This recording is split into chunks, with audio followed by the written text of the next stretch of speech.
is the Banner Ravens podcast. Paul Mancano and Jonas Shaffer live on a Thursday in January for the second time today. We are here to break down the breaking news that the Ravens got their guy.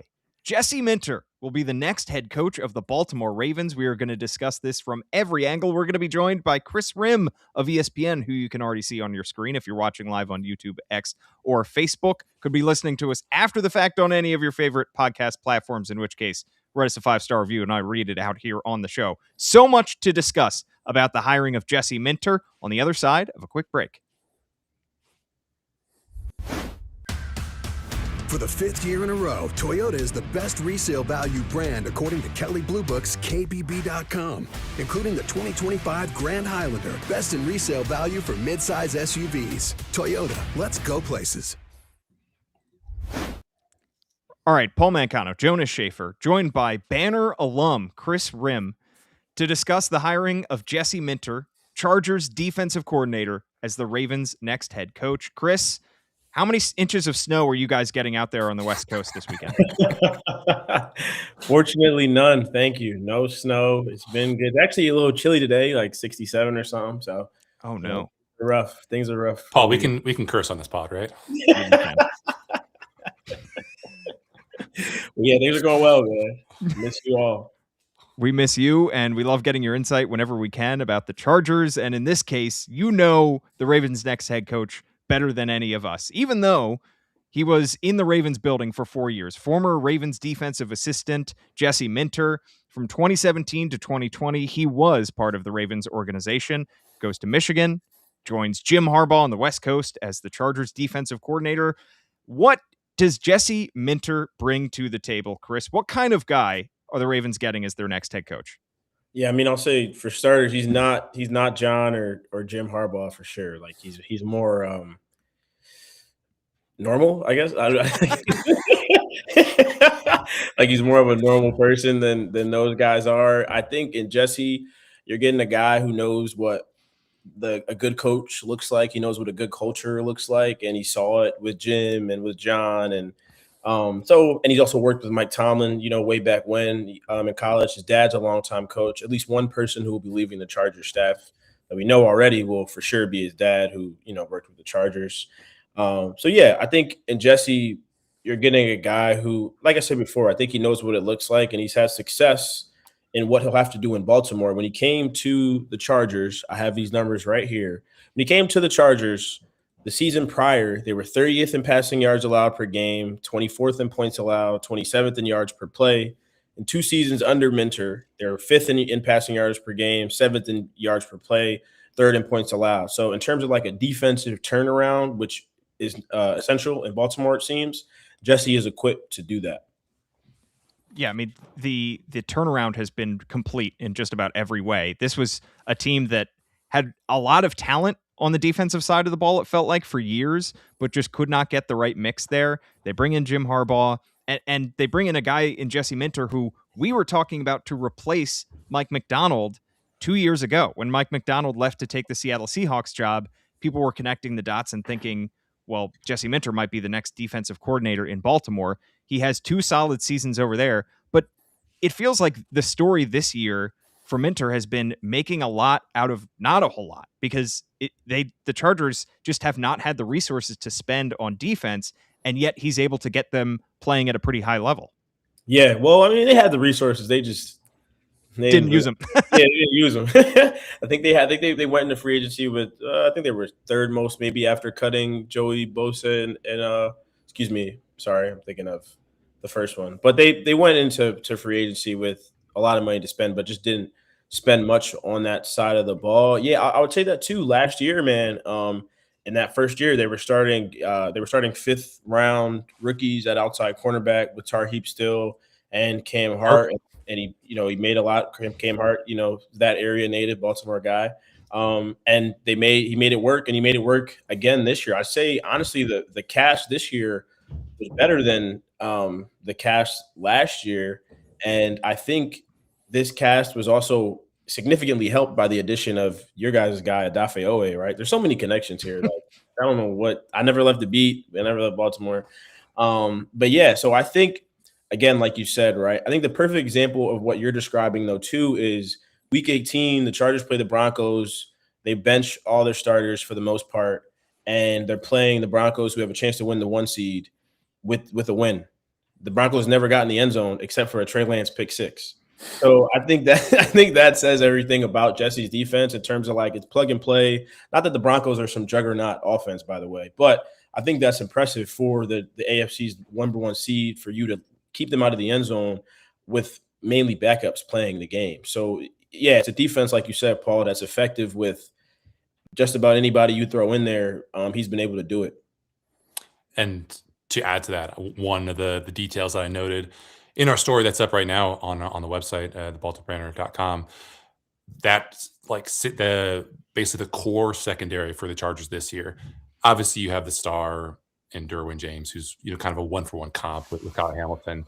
But the 4 other guys in that secondary getting the most action: Dante Jackson at cornerback, a Pittsburgh Steelers cast-off; Tarheeb Still, 2024 5th-round pick out of Maryland; Elijah Molden, who was a day 2 pick when the Tennessee Titans took him a couple years back, but then traded for a 7th-rounder 2 years ago; and then Tony Jefferson, who 2 years ago was with the Ravens, not as a player, but as a scout. So really making a lot out of a little in that role as the head of the defense. And Kris, I guess just when you think about his ability to connect with players, we know all about just the kind of Ravens system of defense that has proliferated because of Mike McDonald, because of Wink Martindale. But when you talk to guys about Jesse Minter, the man, or Jesse Minter, the leader, what kind of has stuck out to you?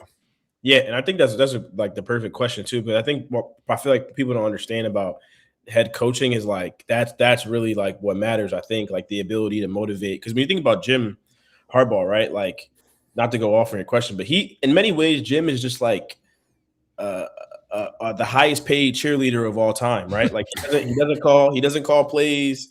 He's the smart at knowing that he's not the smartest person in the room and hires the smartest guys in the room and then motivates the team, right? Now, in this case, Jesse Minter, everyone has their different styles and stuff like that, but so much a part of head coaching is being able to motivate your players and also manage the game on the game day, right? Which is another big thing.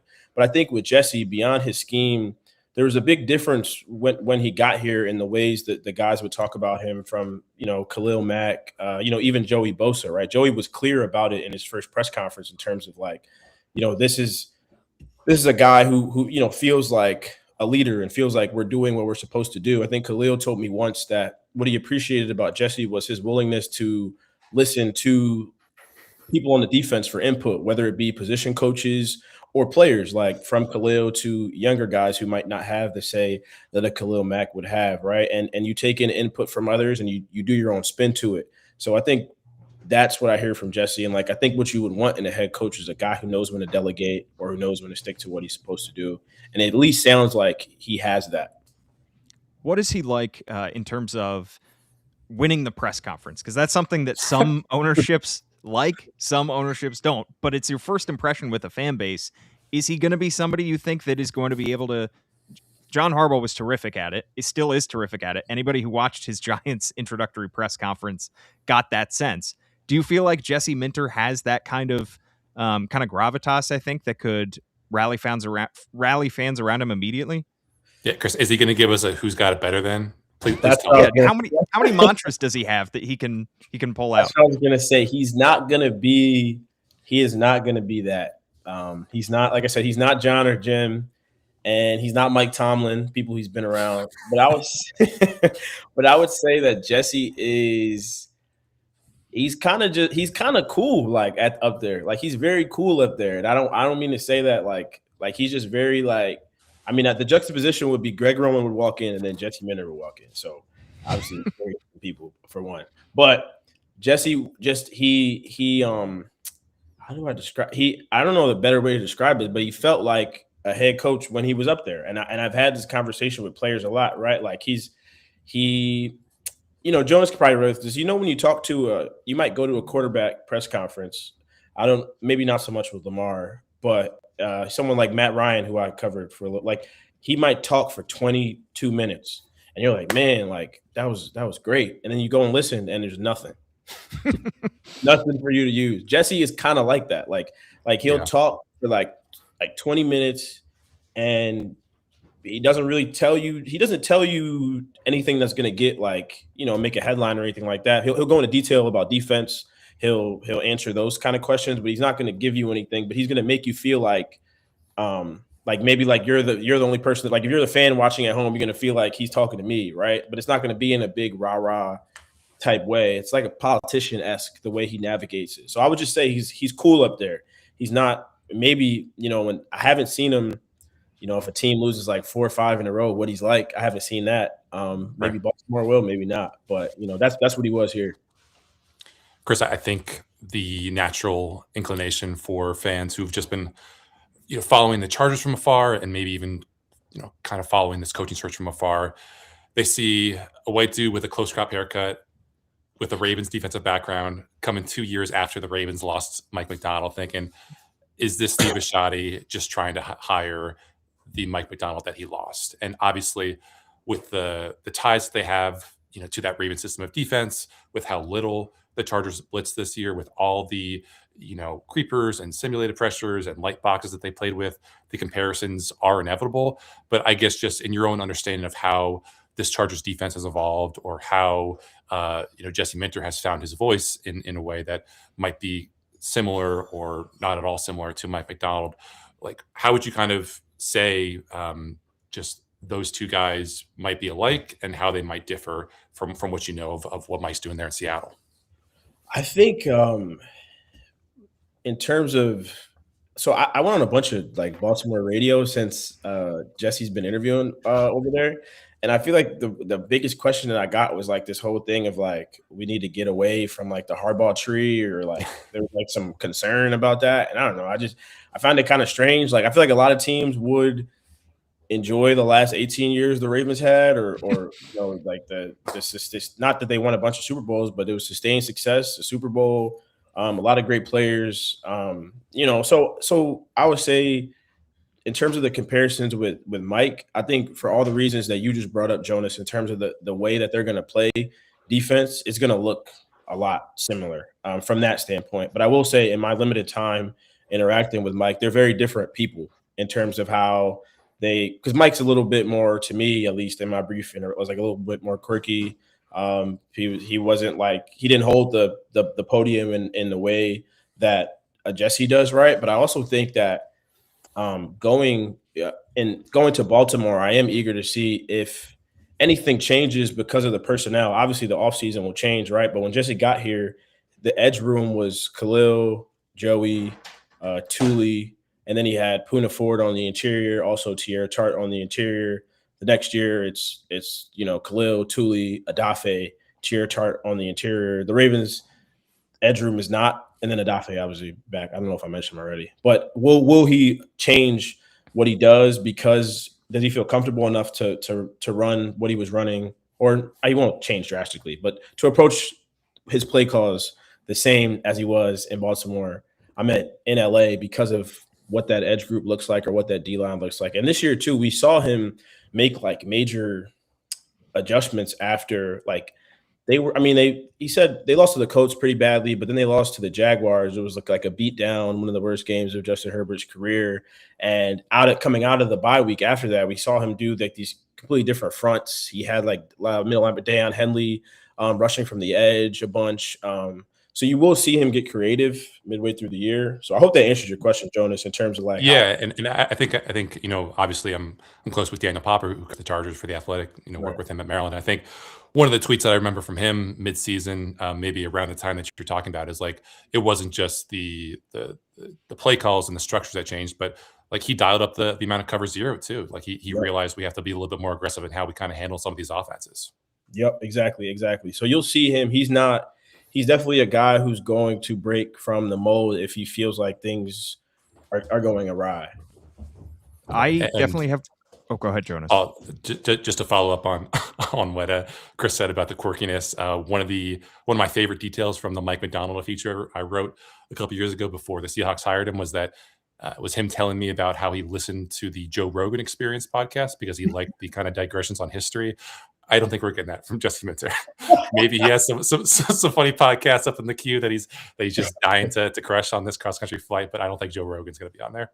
Another thing about Jesse I forgot to say is that he will probably follow you on Twitter. So I don't know if he uses Twitter, but he's on there, and he follows like the beat and like a couple other people who are beat adjacent. I tried to DM him during the search. He read it, didn't reply. But hey, man, that's tough. I think Dave Canales followed me on Twitter when he was being mentioned as a Ravens offensive coordinator candidate, but I did not reach out to him. Jonas books half our guests by sliding into DM, so maybe if that's a potential way to do it, then we'll see. I have plenty more questions for Kris, but I think our newest member of the Banner Ravens podcast, Gianna Hahn, does as well. Gianna, welcome to the show. I just realized all my letters are lowercase too. That was my fault. Well, I didn't just like your Twitter, I think. Mine, and I saw all y'all did, so I added it. Also, FYI, Fitz is being nosy, so if my laptop just shuts, that's why. Fitz being your cat. Yes, yeah. For our audience. Those who don't know. My most pressing question is, Kris, are you the NFL scriptwriter? Like, it all comes back to you. No, literally, it all comes back. I don't know what it is. I don't know what we did. It all comes back to us. Honestly. Yeah. Are we the GMs secretly? Love it. Kris, did you have a sense, like, as the coaching search kind of accelerated and you guys are asking Jim about the possibility of losing Jesse, that Baltimore was a realistic destination, a likely destination? I mean, obviously it seemed like Jim Harbaugh was resigned to this being the last year with Jesse on staff. Did you think it was probably always going to be Baltimore? I'm not going to lie. I thought that Baltimore was going to hire Saleh, and then I thought that Jesse or Flores would be like the two other options. So yeah, I always thought that he would be once Saleh Tennessee. I thought, okay, they're probably going to hire Jesse. And then today or yesterday, it was reported, maybe today, it was reported that Jesse canceled the interview with Cleveland. And then I think I was like, okay, he's going to Baltimore for sure. So that's when I went, probably same time as you guys, honestly.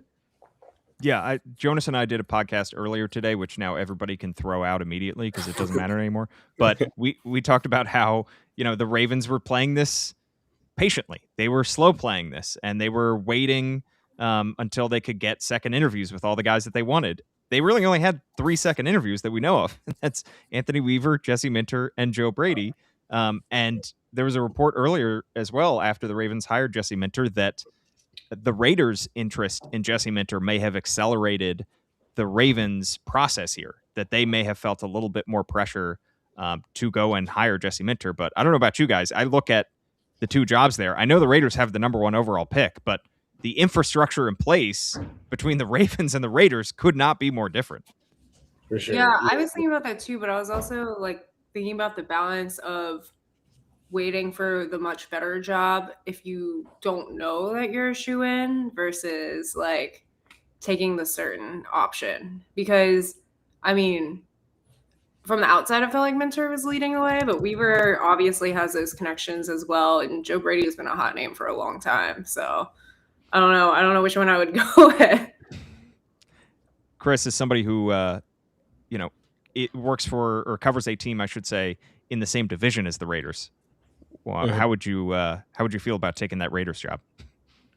Awful. Well, what if Lamar requested a trade to the Raiders? I mean, that would make it more appealing, but I think I don't know if my math is completely right here, but I think they've had 5 coaches in 7 years and maybe close to the same amount of GMs. That would just concern me from the beginning. Then you're playing in a division where 2 teams made the playoffs this year, and Patrick Mahomes will be back at some point. And then you're the Raiders, so it would just be not that anything is impossible. Obviously, it's just very hard when you're looking at the options, right? When you look at the cycle, it's probably the Browns and the Raiders jobs. The Raiders is probably better. Browns is probably the one that you probably run away from. But the Raiders, the good thing about the Raiders is the cap space. And as we see in the NFL, things can change like that. Bears, Pats, you look at that. Honestly, you look at the Bears, you probably look at the Bears similarly to maybe how you would look at the Raiders before Ben Johnson got there, in terms of a team in a really tough division with some really good other teams, and they won that division. So anything is possible. I will say, I meant to say this earlier. I think my biggest question, I forgot when one of you guys asked me a question. My biggest question with Jesse, if I was hiring Jesse, is who is going to be your offensive coordinator? Yep. That is really I think my biggest question with Jesse. I forgot when you guys asked me that. That would be my only concern, and I guess he convinced them of someone, to be that, because I don't know who it would be. Imagine, how'd you feel about Greg Roman being back? No. That was going to be one of my big questions to you, because you and I were texting about this a little bit in the past few days, that I was looking kind of at who he overlaps with. And it's just a lot of like already in the Ravens cycle people, a bunch of Michigan guys that maybe you don't want to hire ever for anything. Kris, I just got a text from a friend at BWI who says that you're never allowed to fly into that airport. Oh, God. Wait, I'm not. Never again. Your persona non grata for even mentioning Greg Roman being back in Baltimore with Lamar Jackson. honestly, fair, though. Fair. Honestly, very fair. Very fair. But I do think it raises a good question, though, Kris, because I wanted to ask you, obviously, when you have a new head coach coming from a staff like the Chargers, there's the possibility, if not the probability, that he's going to bring certain guys along with him. I guess as a kind of jumping off point, Steve Clinkscale, who has been the Chargers defensive back coach the past 2 years, also goes back to mentor in their Michigan days together. Do you think he's a more likely candidate to now get that play caller job as Jim Harbaugh's new defensive coordinator, or is he a guy who you think is kind of tied at the hip with Jesse and would go to Baltimore? And if there's anyone else you think that Jesse kind of really values that would make to be a good fit for this Ravens staff? Yeah, I think Clink, with Steve Clinkscale, they call him Clink. I think he is probably from the outside. I don't have any reporting to support this, but from my analysis, I think he would probably be a front runner for the DC job, just because he was co-defensive coordinator with Jesse at Michigan under Jim for the final 2 years, the year they won the national championship. He's a guy that a lot of players respect. He's someone who has the kind of the bravado, the aura of someone who would lead a group in terms of the way guys follow him and the way he commands the DBs. He's the DBs coach currently, and also what he's done with that group too. He's there's Tar Heap still and Cam Hart, as we talked about, these 5th round picks who have played really well, and then Dante Jackson, who also played really, really well this year too. There's also Mike Elston, who's a D-line coach, who's done well, but he feels like less of a signal caller. So I would assume that Clink would stay in LA, but a guy who I think that Jesse might bring is Dylan Roney, who's the Chargers outside linebackers coach. I think Dylan is like 30 years old and came from Michigan with Jim and those guys. He's really respected. He came in as a younger coach, coaching a group with like Khalil Mack and Joey Bosa, and did really well. So I could see Jesse bringing him maybe in a little bit, maybe an elevated role or something of that sort. That would be my pick for that. Hear me out. Mike McDaniel, I don't know if he's made his deal official to be the next offensive coordinator for the Chargers.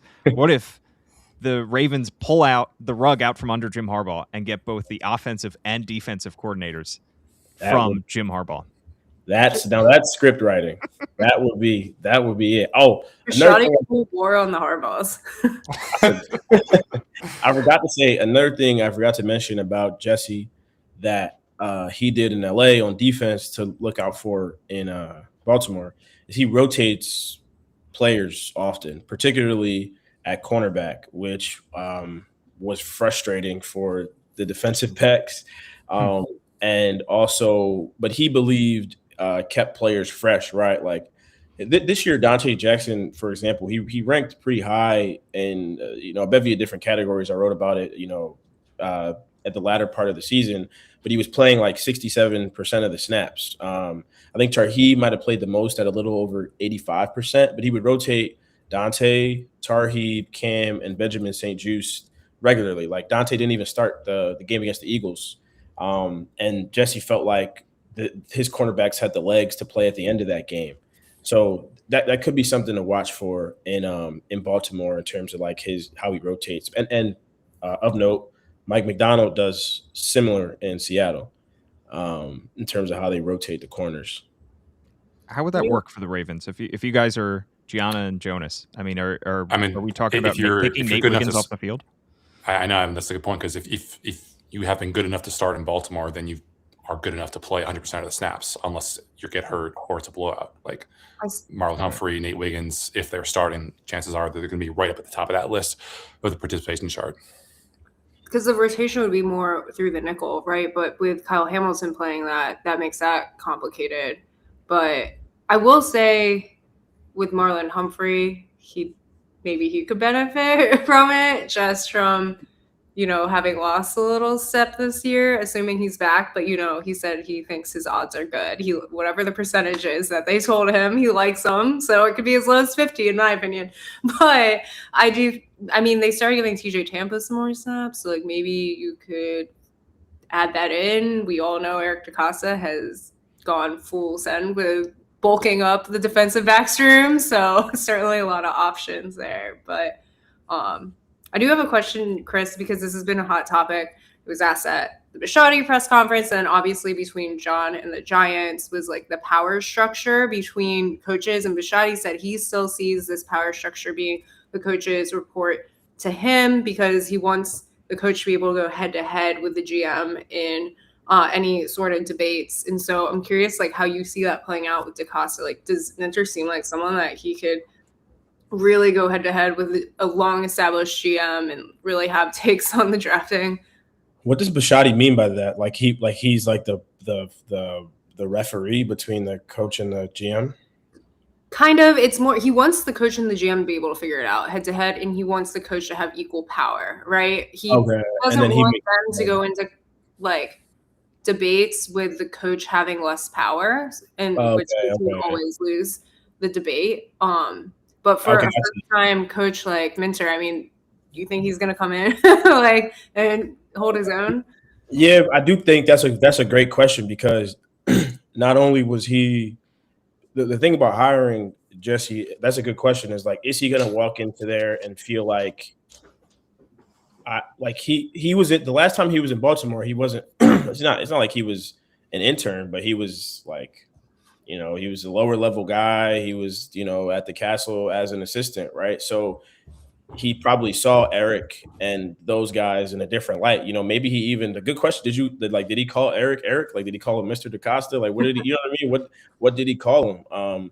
So I think that'll be interesting to see that power dynamic, like you said, when you go from a lot lower level from somebody in an organization to now they're equal. And so that'll be interesting. And my guess is that he'll be able to do it. He seems to be a guy not lacking confidence, but not in a way that's brash or off-putting, but in a way that he's just sure of himself and certain of himself. So I think that'll be interesting to see how it plays out, though, for sure. Gianna, weren't you once Jonas's intern? Yes, back in the day. Yeah, and now I'm watching a higher weight class. And you didn't call him Mr. Shaffer, did you? What now? He called me a lot worse things behind my back. Maybe to your face. Harmon is out of here. This is how it all works, right? Because our colleague at the Sun was an intern at the Inquirer, and now he's on the beat. So there's some parallels between the sports reporting and coaching realms, clearly. Maybe someday I'll come back as Jonas's editor. Hey, full circle.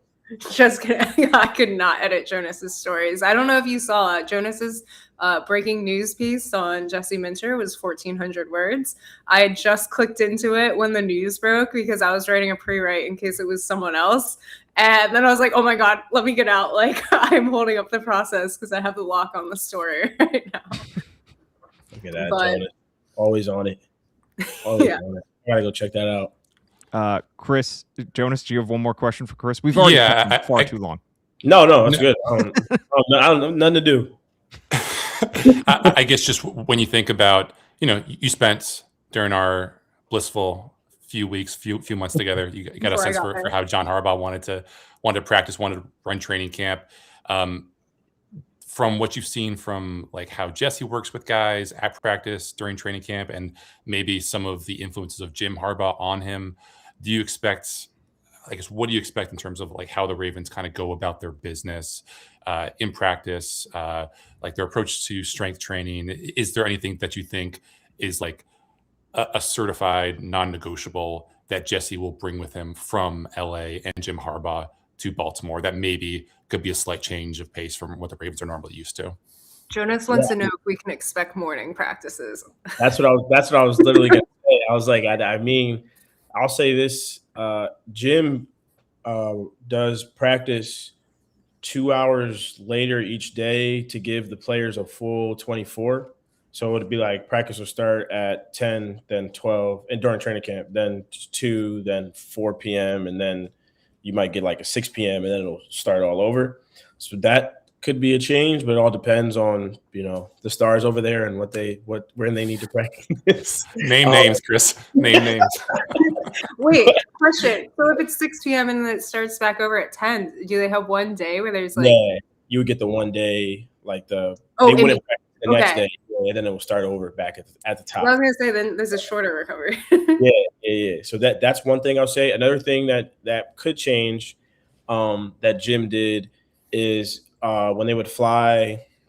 Sorry, Philly school district is not great. What is it? East of the Mississippi, I think. East to the west. East, I think. East of the Mississippi. Yeah. East of the Mississippi, they would go a day earlier. Gotcha. So that's another thing that could change. And then they run the programs run a lot like college. So in the NFL, you might see as the season goes on, practices start. We can't watch all of practice, but if you talk to guys, you'll hear from them. Like the practices will start to tailor down as the season goes on.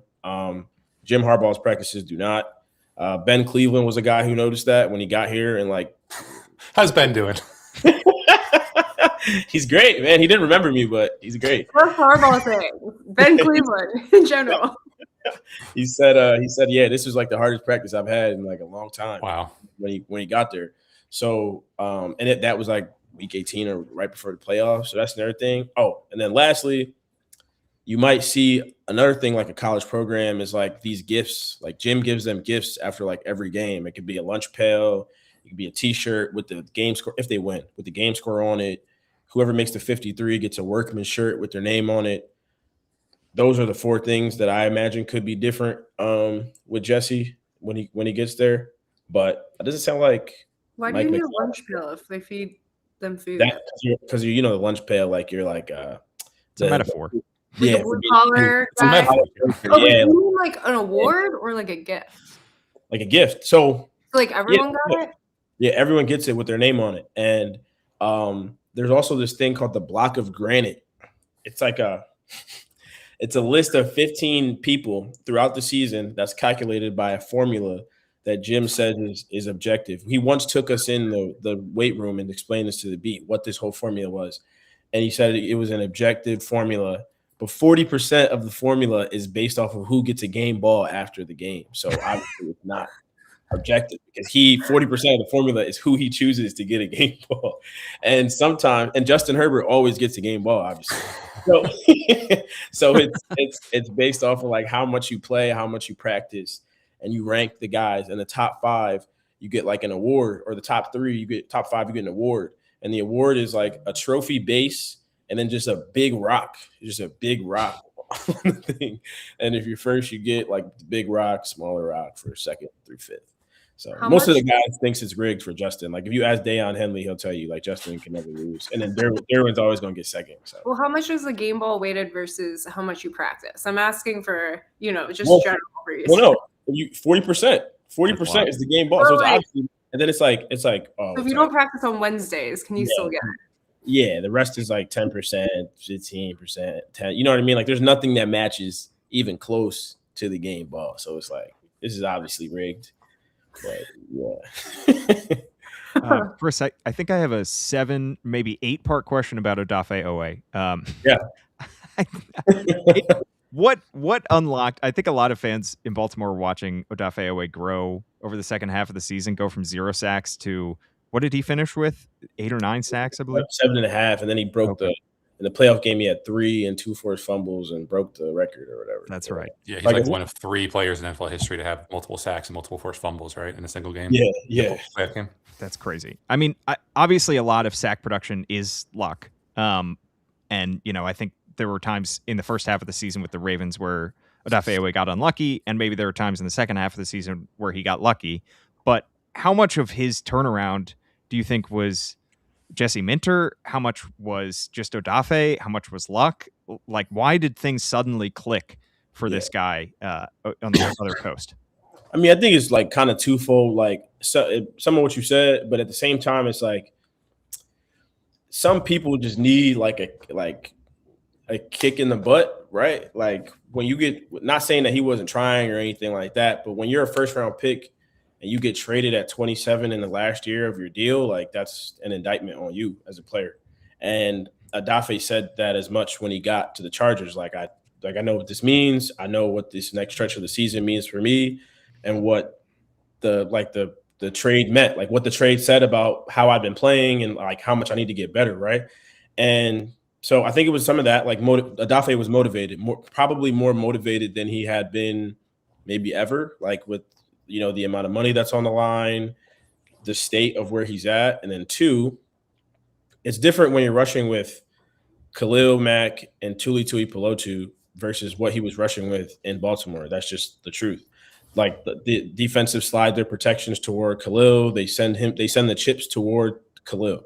Even at this age, Khalil is the guy that defenses are looking to stop. So they're okay with Odafe getting off when he got here, right? Or they were okay with Tuli before Tuli started really getting off. And so another thing Jesse does though is on third downs or obvious passing situations, he'll put Khalil, Tuli, and Odafe in the game at the same time. Tuli will rush from like the 3 tech, so like in between those guys, kind of. And I think that also helped him out, right? Because there's a tension going elsewhere. These guys are stepping into his way, right? And Odafe was pulling out some moves, man. I thought he just had that. He has that little this thing he does also, but he had like in Tennessee, he did like a little spin. I was like, oh, okay, he's got some moves. Like he's quick over there. He can bend. And then in New England, it was just a lot. Like, I mean, the one snack, I think Khalil pushed Will Campbell into Drake and then into Odafe, I think, or maybe something like that. So it's luck, motivation, and the players that he was playing with, I think, contributed to that. Should the Ravens break the bank for Odafe Oweh and they bring him back? If they can bring him back, I mean, they should, but I don't know about break the bank. Like, let's break the bank. Like 30? For the Ravens, it's like 15. Anything, yeah. Unless 15? Lamar restructures his contract, it's like $5. 15, yeah. I mean, maybe he'd go back for Jesse. Yeah. Go back to Baltimore. You guys need a pass rusher. There's one available who you guys know well. More than one. Or Eric DeCosta. Hey, Khalil Mack too. Khalil and Odafe maybe. And be more. Man, crazy. Reunite Odafe and Ojabo. Yeah.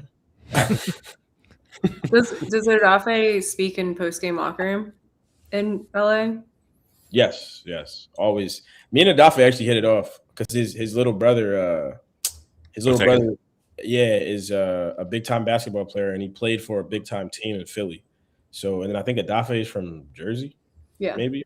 Yeah. So it was like right. So we kind of hit it off on the basketball thing. So he would always talk, but also they were winning. So you know what I mean? Like guys are always different when they're losing or after Gianna tells them they have no leaders in the locker room, Hey, I'm telling you, he only spoke to me if it wasn't football related during that season. So yeah. Hey, that was a rough time for him. And I know, like, when you report certain stuff, some guys are just gonna, Oh yeah. But that was pre-reporting that. So, I was happy to see that, by the way. I was happy to see that. I'm supporting you for that. Yeah. Well, Kris, I guess just Paul, if we kind of get Kris out on this. I mean, yeah, let's get him. If you were to kind of fill in the blanks, like Jesse Minter's Ravens tenure will be a success if, and then flip it to Jesse Minter's Ravens tenure won't work out if, like, barring all the usual natural emergency catastrophic stuff to a Lamar Jackson or whatever. I mean, like, what do you think are the principles under which a successful Jesse Minter tenure looks like? And then on the flip side, how could this go terribly, terribly wrong? I think it's the same answer. Jesse Minter's tenure goes well if he hires the right offensive coordinator. It goes awful if he hires the wrong offensive coordinator. I think the defense is going to be fixed, in my opinion. And I think that from what we've seen from Jesse, I think he'll figure it out. I think the defense will be all right.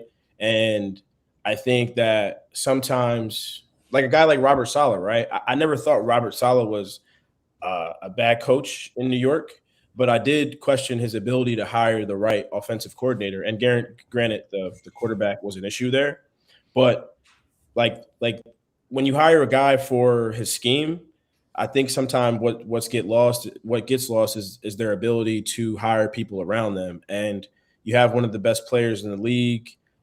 Can you pair him with the right OC? I think Monken was really good early on, and seemed like there was some tension this year. But that's my thing, Jonas. I think the defense will get fixed, but I think things can go horribly wrong or Super Bowls if you get the right person. Like the Ravens have a lot of potential. So that would be my thought.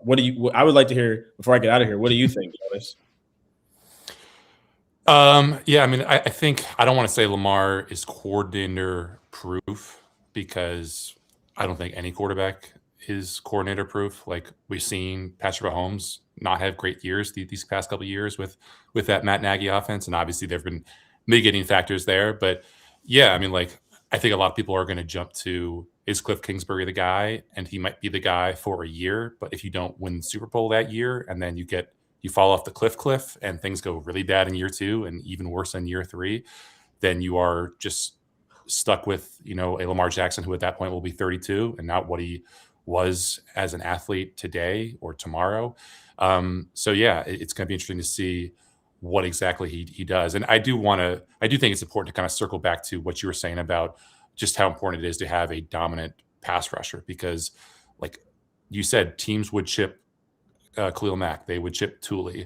The Ravens, you look at the next gen stats data, I think they had the lowest rate of pass rush opportunities where a guy on their team was chipped. And so like if you don't have to worry about chipping a guy or doubling someone else, then the running back who has eyes on the pass rush doesn't have to care that much. The quarterback can know that he's pretty comfortable there in the pocket. You're not really worried too much about one-on-ones that are being set up by the various fronts and pressures and schemes that Jesse Minter or Zach Orr or Mike McDonald is showing you. You need some dogs up front, and just the Ravens, once they lost Namdi and once certain guys got nicked up and didn't really take that next step, couldn't really win on third down.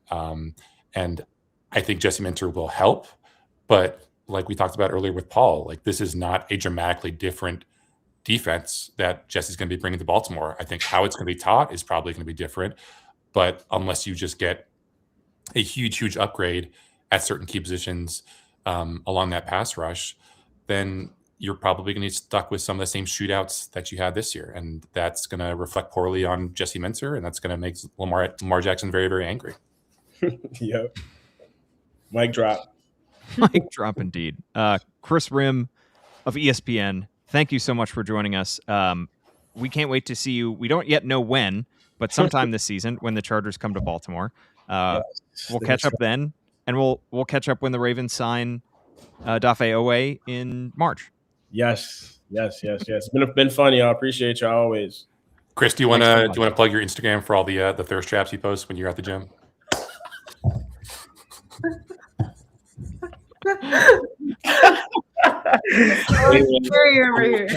That was a low blow. But he's right. He is right though.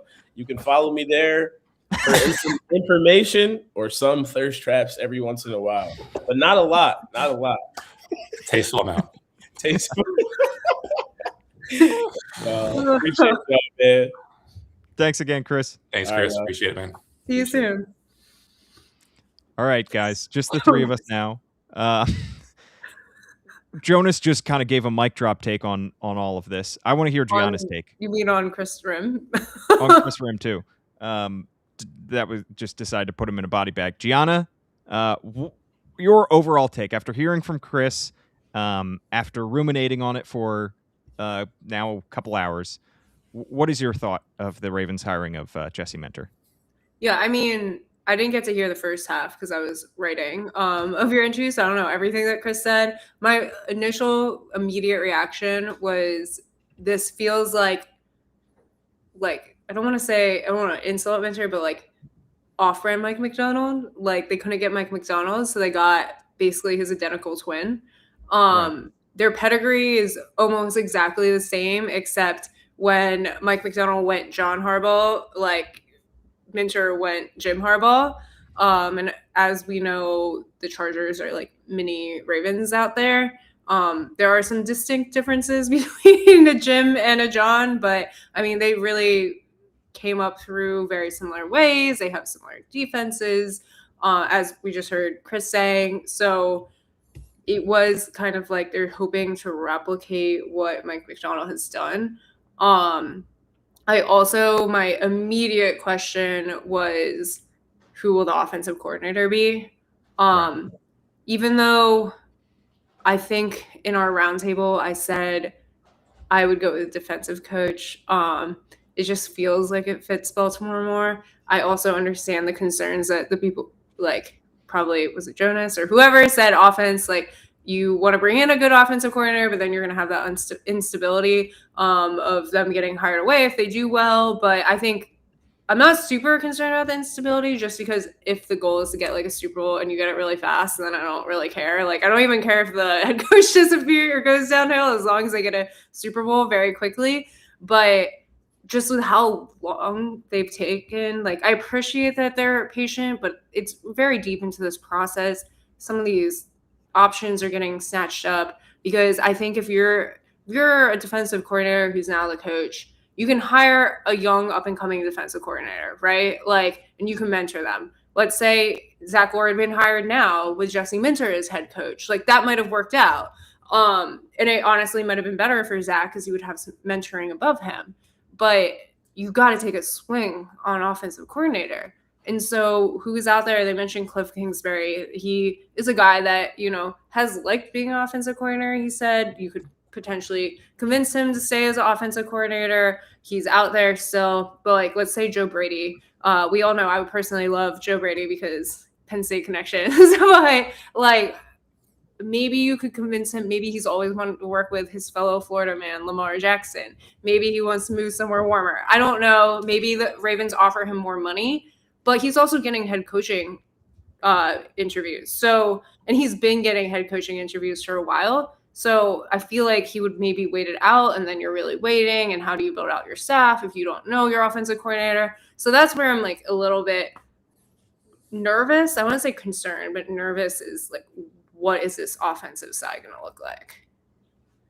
Sorry, that's a lot. No. I think if I were a Ravens fan, I would hope two things.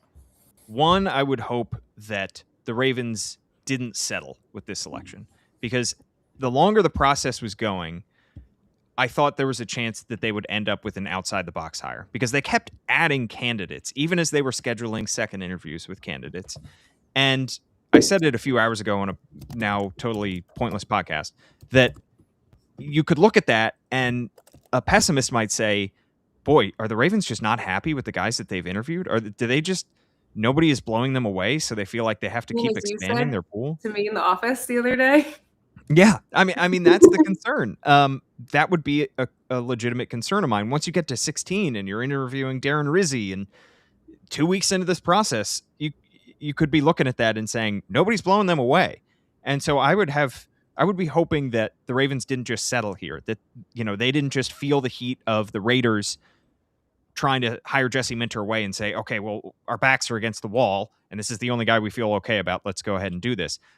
I'm not saying they did. I think there's a good chance that Jesse Minter, after just 2 interviews, blew them away enough to the point where they said, we're thorough, but we feel very good about who we're hiring here. And then my second hope would be that they are not, as you said, Gianna, chasing the vapors of Mike McDonald, that they're not just saying, boy, we really missed having Mike McDonald here. And I've said before, there was no way that Mike McDonald was going to be your head coach after the 2023 season. John Harbaugh had just taken this team to the AFC Championship game. Point me to the team that fires their head coach after a championship game appearance and promotes the defensive coordinator over him. It just doesn't happen.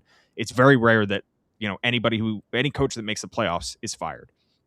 So that was never going to happen, but maybe they feel some kind of lingering regret over letting Mike Macdonald get out of the building and, somehow not letting him be the coach in waiting or whatever it was going to be for John Harbaugh, and that they're not just allowing that to influence subliminally or not, influence their decision here, and are just saying, all right, Mike Macdonald is the closest thing we got. Or sorry, Jesse Minter is the closest thing we got to Mike Macdonald on this coaching search. Let's just go get him. And I do want to also add, I know what Bisciotti said about retread coaches, and I respect what he said, and I understand it. Maybe my college football background kind of made me a little bit biased. I'm not a big fan of retreads just because I hate the coaching carousel where you just move coaches and assume a different location will make them better. It's a little less obvious in NFL coaching, which I appreciate, but I like that it's someone new. I like that it's a guy they're giving a chance, and I like that risk. But as I was I mentioned going through his, I guess, not what's the opposite of a coaching tree, coaching roots. The overlaps that he's had, a lot of them are just Ravens Harbaugh overlaps. So as you guys both mentioned, how different is this?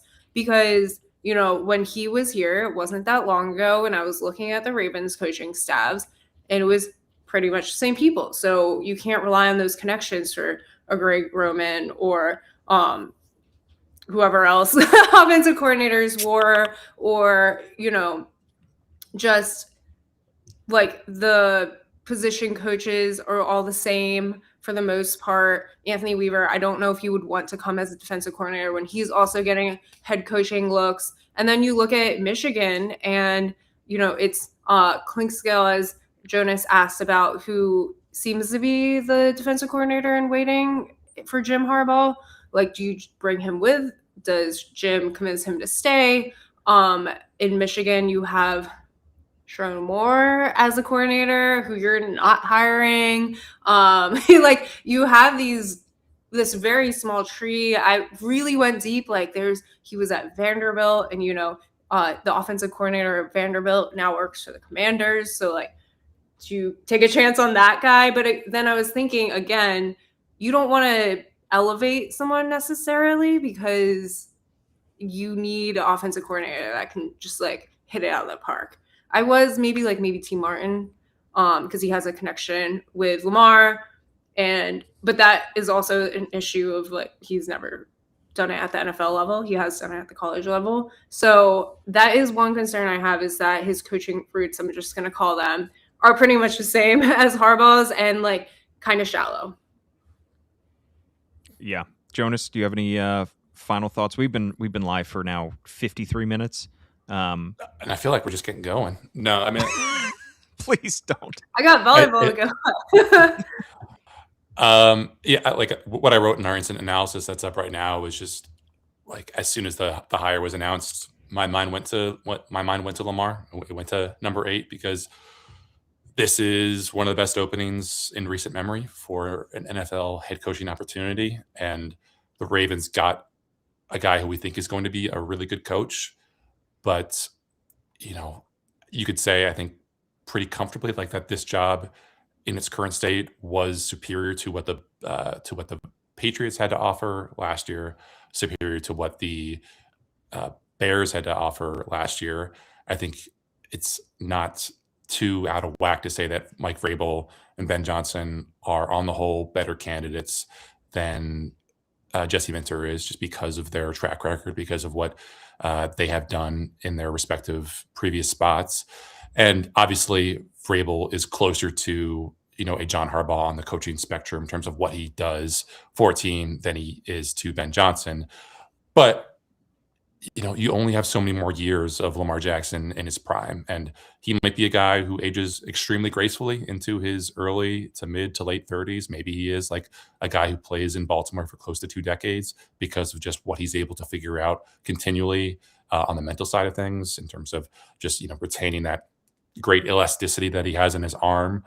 But if you feel like the championship window with Lamar at this, dual threat transcendent level talent that he has right now, wouldn't it make the most sense to take a swing on finding the next big thing as the offensive minded head coach? Like, get a guy who might not be recycled out after a year, either because he did so well that he's launching himself from offensive coordinator to a head coaching opportunity elsewhere, or he just bombs out so spectacularly that you have to go back and find someone else who can be that play caller. And, because of how quickly offenses move, even if this first year under Jesse Minter doesn't work for whatever offensive coordinator it's going to be, I feel like there will be some pretty good options next year because of just, how obvious it is that someone has the juice. Like, maybe it's another year of Nate Shieldhouse kind of grinding away in LA, or maybe it's another year of Davis Webb doing his thing as the quarterback's coach and pass game coordinator for Denver. Maybe those guys are in fact, under serious consideration by Jesse Minter for this offensive coordinator post. But it's just hard not to wonder, like, did the Ravens miss this opportunity to find the next Sean McVay or the next Kyle Shanahan, even though you have to be completely honest in admitting that there's no one with that kind of, profile, that kind of resume on the market right now. Like, Sean McVay was 30, 31 years old when he was hired, but he'd already been an offense coordinator for a couple of years, and that there was no one with that kind of juice on the offensive side of the ball that would have been a compelling hire. Yeah, I agree with all of your points there, Jonas, but I do have to take issue with, this is now the third podcast in a row where you've talked about Lamar Jackson's athleticism. 2 podcasts ago, you described it as potentially diminishing athleticism. You said earlier on our podcast that we posted today that, he could be he's still likely in his athletic prime.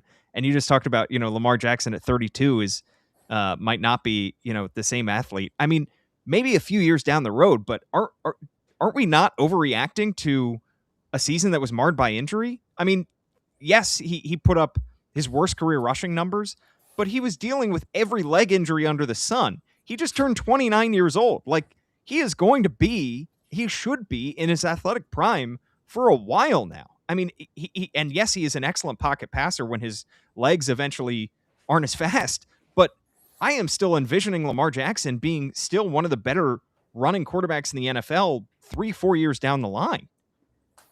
Jonas, is it because he's in Saturn, whatever, that a big shift is coming to his life? Oh yeah, I forget. Was the tweet that I slacked you about Jesse Minter and Lamar, or was it another horoscope alignment? Let's find it. In case I just don't know. Yeah, I mean, like, Capricorn. You don't want to. It would be dumb of me to invoke the running back comparison because Lamar is not a running back, but the lifespan on guys who get hit a lot at that running back position is not great. And there are not a lot of historical forebears for Lamar that we can point to and say, this is how long he could run a 4.4 or 4.5 in game speed. This is how long he has until he's no longer as mobile, as elusive. I mean, even when he was healthy, Paul, like, what did PFF have him down for any missed tackles forced this year? Like, that was the thing that people were kind of holding against him early in the season. And it's possible that he is more durable next year. I think that probably it's a safe bet. But let's say he was sick of the way that his season went for him, just from a comfort baseline. Like, let's say he goes from being back to around 205 to 215 or even 220. Like, he's probably going to lose some speed that way at the expense of just having more body armor on him. And maybe he'll be able to break a few more tackles with his strength as opposed to his lateral agility and mobility and that kind of thing. But like, it's kind of just a moving target for what Lamar is from year to year, because he adjusts his body based on how he feels or what he thinks is most useful to him or to the team. And it's just kind of a moving target, like I said. I mean, week 1, when he was fully healthy, he ran for 70 yards against the Bills. Didn't have to run in week 2 against the Browns, ran for 13, then 35, then 48 in the 3 quarters he played against the Chiefs. And then that's the injury, that's the moment where he suffers the hamstring injury, and he never rushes for that again. I think it's pretty easy for me to look at this season and say, if Lamar Jackson were healthy, he would have been a much, much bigger threat on the ground. So I'm just not ready to say that the arrow is pointing down on Lamar Jackson's athleticism. I'm looking up his rushing stats right now. So, missed tackles forced. Yeah, so he forced 3 total missed tackles in those first 3 games, and then 10 total this year. I assume that I don't know if that includes scramble opportunities or just relocations in the pocket. But I mean, the potential canary in the coal mine for this, and a lot of this, of course, is linked to him playing injured, was just how high his pressure to sack rate. Like we talked about it on the pod last year, Paul. Like he was one of the best in the NFL at limiting pressures that turned into sacks. It was 6, 7, 8%, and I think this year finished over 20%. He had, I think, 36 sacks taken in 13 games or in 12 games, whatever it was. So that's a worry. That's something that he's going to have to discuss with Jesse Minter exactly what he wants to be, what he feels like he can be. I still think he's would be one of the fastest quarterbacks in the NFL next year. You just plop him in once he's fully healthy. But he's never really been a guy who's won with like pure straight line speed. Like right. He said, he never really gets into 5th gear because he doesn't really feel like he has to. He's just a guy who just kind of slaloms around the field when he wants to get out of trouble. And I just don't know how that kind of ankle mobility and that ankle flexion is going to endure over the years. Maybe it's going to be the gold standard for the next couple of years, or maybe he just looks like, I don't know, there aren't a lot of analogs that I can think of. Yeah, I mean, that's the thing is Lamar Jackson is one of one. I mean, there aren't any examples of him, of somebody doing what he's done in his career, period. He's already the greatest rushing quarterback in NFL history. So, in the same way that there is no comparison for Derrick Henry, Lamar Jackson is in his own category. Anyway, I didn't mean to get off on that tangent. I just had to attack that one point. All right, we've been live over an hour here. Thank you so much for everybody for tuning in on X, Facebook, YouTube, listening to it after the fact on any of your favorite podcast platforms. Jonas, do you have something you want Should we just go around the horn and offer a grade? Don't you feel like that's a little diminutive of is that the right word? Diminishing? Right. Reductive. Yeah, that's the right word, I think. Yeah, I guess. Also, I think you had a portmanteau earlier when you said Jesse Minter's tenure, and you said Jesse Min tenure, and I think we should refer to Jesse Minter's time in Baltimore as his Min tenure. I like that. So that's our word of the day is portmanteau or Min tenure. Gianna, what's your grade, I guess? B? Yeah. Same. Potential to be better, but not bad. I don't know. I think it goes up to a B+ or an A- depending on who the offensive coordinator is. Yeah. Yeah. All right. Gianna Hahn at Gianna_Jade on all the social platforms. Jonas at Jonas_Shaffer on all the social platforms. I'm at Paul Mancano and at All Banner Sports.